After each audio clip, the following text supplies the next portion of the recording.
Hey YouTube, so I have my Intex saltwater generator, and I keep getting a low salt message on here, an error code 91.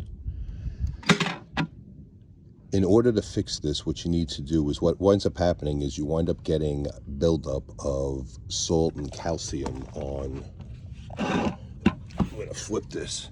I took my, just to let you know, I shut off my filter so I could take the hoses off. I took the hoses off. You see that white buildup? You can probably see it better here. You see this? You get a buildup of calcium all along there, which stops this from working. The easiest way to clean this is you take it, you need to seal off your pool so your water stops coming out. Take off your hoses. What I do is I disconnect the hoses and I use white vinegar. So I'm going to pour white vinegar in here and I'm going to let it sit for a couple of hours, and that will help to get rid of all of those calcium deposits. So I'm going to pour in the white vinegar now. We're going to let it sit. Okay. See, so I just filled this up with white vinegar. It took about that much of the bottle in order to fill it up, and I'm just going to let this sit.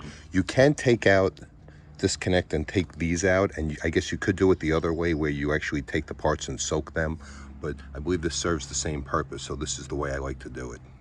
I'm going to come back, let it sit, and then I'm going to come back in a while.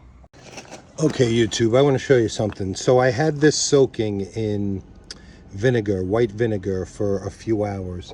To take this off, just to let you know, this goes in here.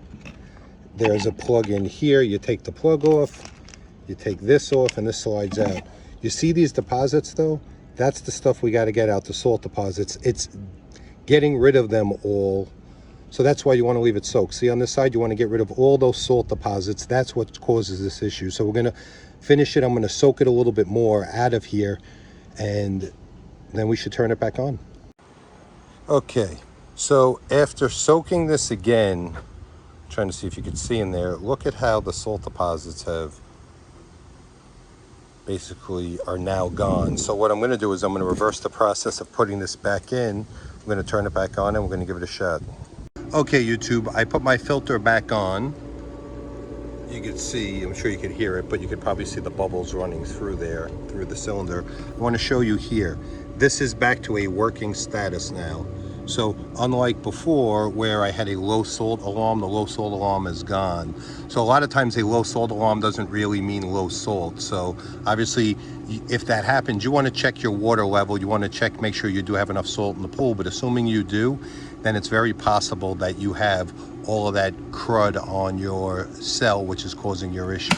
And it's something you can possibly take care of yourself. Obviously, be careful like anything else you do. And if you're not comfortable, call a professional. But this is something I've certainly done myself, and I have not had an issue.